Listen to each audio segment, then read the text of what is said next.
After 14 long years of believing their mother had coldly abandoned them, the Dorson family finally uncovered the horrifying truth. Catherine had been held captive by a ruthless criminal organization, forced to work off an impossible debt while her family fractured in her absence. Now, as they closed in on rescuing her, they believed nothing could stand in the way of their reunion. But they were about to discover that finding their mother would expose just how deeply entangled she had become in this criminal world and the true nightmare she had been living.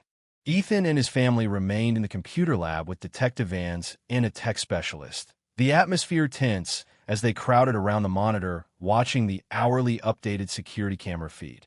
The tech expert had pinpointed the ship's location approximately 120 miles offshore, heading south-southeast. "We've got a visual on the vessel," the tech said, typing rapidly. "They're moving away from U.S. waters quickly." Vance sprang into action, calling the port of Oakland Coast Guard and the FBI.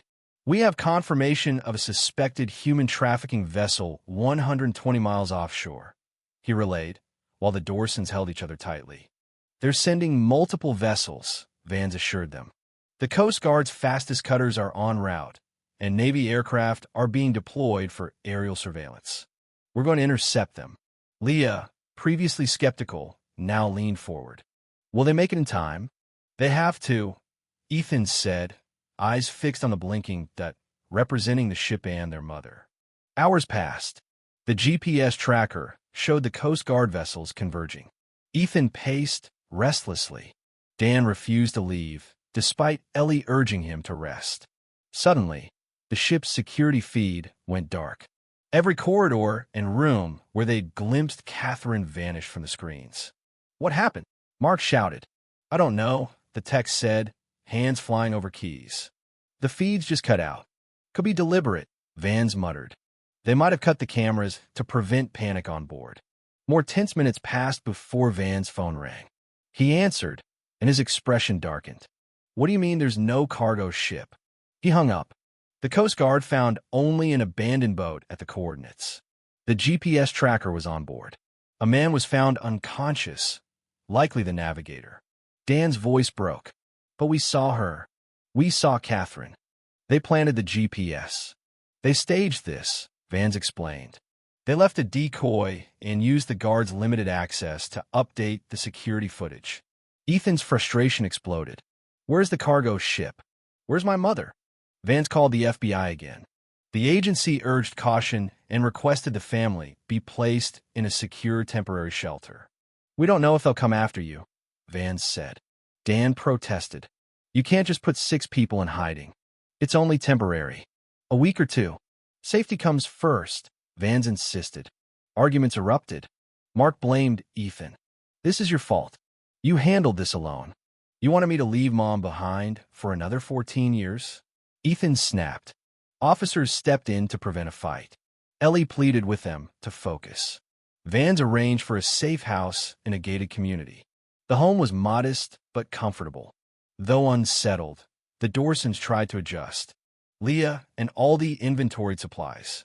Ethan secluded himself, creating a mind map of the clues.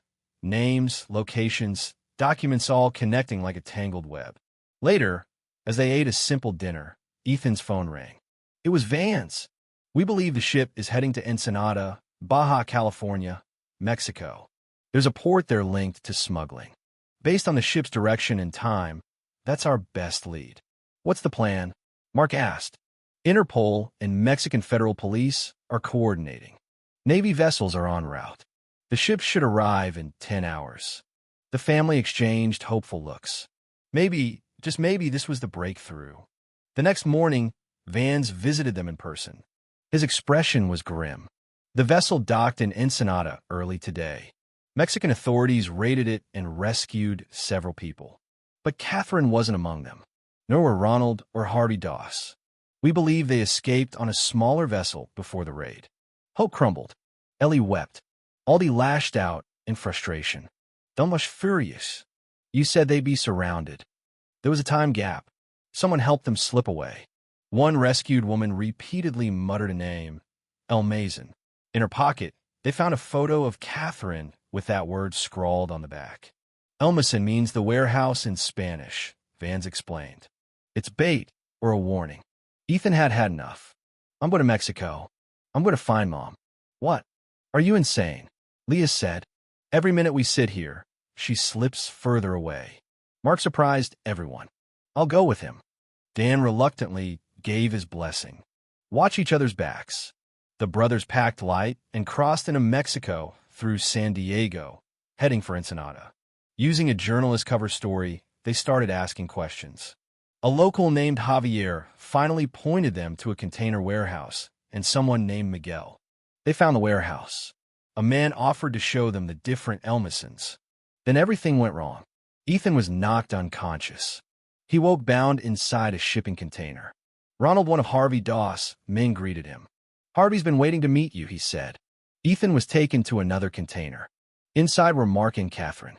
Though aged and vacant-eyed, she was alive. Harvey Doss appeared, cool and calculated. I'll make a deal, he said.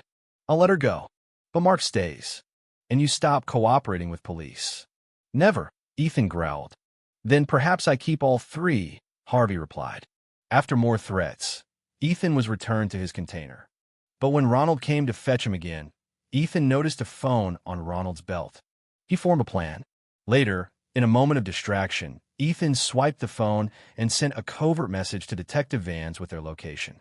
Ronald returned, furious, but failed to detect the message. Soon after, chaos erupted. Coast Guard forces stormed the ship. Gunfire exploded. Ethan and Mark managed to free themselves and neutralize guards. They found Vans, who was shot during the operation, but managed to kill Harvey.